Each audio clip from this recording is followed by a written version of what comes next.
அனைவருக்கும் வணக்கம். இன்றைய ஜோதிட நிகழ்ச்சியில் நாம் பார்க்க இருக்கின்ற அற்புதமான ஒரு பரிகார ஸ்தலம் என்னவென்று சொன்னால், புள்ளப்பூதங்குடி என்ற ஊரில் எழுந்தருளியுள்ள ராமர் கோவிலை பற்றி தெரிந்து கொள்வோம். பாபநாசம் வட்டம் புள்ளப்பூதங்குடி என்ற ஊரில் எழுந்தருளியுள்ள வல்வில் ராமர் கோவிலை பற்றி தெரிந்து கொள்வோம். இது ஒரு அற்புதமான கோவில், மிகவும் பழமையான கோவில். தஞ்சாவூர் மாவட்டத்தில் அமைந்துள்ள பெருமாளின் 108 அவதாரங்களுள் ஒரு அற்புதமான ஒரு வரலாற்று சிறப்பு மிக்க ஒரு ஸ்தலமாக விளங்குகிறது.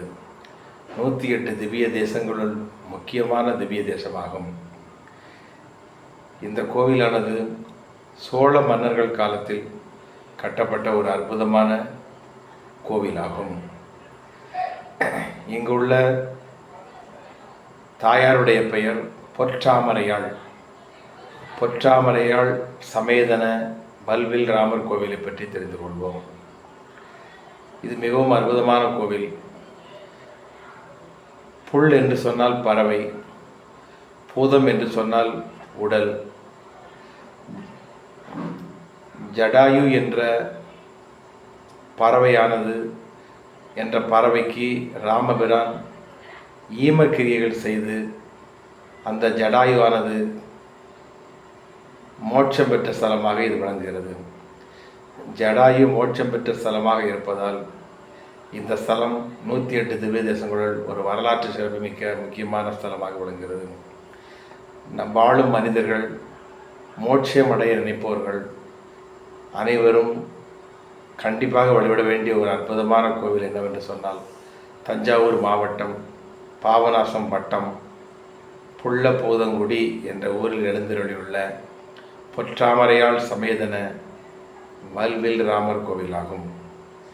இங்கு ராமர், இங்கு உள்ள இறைவன் 4 திருக்கரங்களுடன் சங்கு சக்கரதாரியாக சயன கோலத்தில் சோபர விமானத்தின் கீழ் ராமபிரான் காட்சி அளிக்கிறார். எனவே இது ஒரு சிறந்த பரிகார ஸ்தலமாக விளங்குகிறது. ஜடாயு மோட்சமடைந்த ஸ்தலமாகையால் இராமாயணத்தில் சீதையை ராமன் தேடிக்கொண்டு செல்லும் பொழுது ஜடாயுவானவர் தென் திசை நோக்கி செல்லுங்கள், ராமன் தென் திசையை நோக்கிதான் சீதையை கடத்தி கொண்டு செல்கிறான் என்று வழிகாட்டிவிட்டு இறந்து விட்டார். அந்த இறந்துவிட்ட ஜடாயுவுக்கு ஈமக்கிரியைகளை ராமரே செய்து அந்த ஜடாயுக்கு மோட்சம் கொடுத்த ஸ்தலமாகையால் இது ஒரு அற்புதமான ஸ்தலமாக விளங்குகிறது. எனவே அனைவரும் ஒருமுறை குடும்பத்தோடு இந்த பாபநாசம் வட்டத்தில் உள்ள வல்வில் ராமர் சமேதன பொற்றாமரையாள் சன்னிதானம் சென்று இங்குள்ள ராமபிரானை வழிபாடு செய்து எல்லா வகை செல்வம் பெற்று வம்ச விருத்தியோடு, வியாபார விருத்தியோடு, நீண்ட ஆயுளோடு எல்லா வகை செல்வம் பெற்று வாழ வேண்டும் என்று வேண்டி விரும்பி கேட்டுக்கொள்கிறேன். வாழ்க வளமுடன். ஆயுஷ்மான் பவ.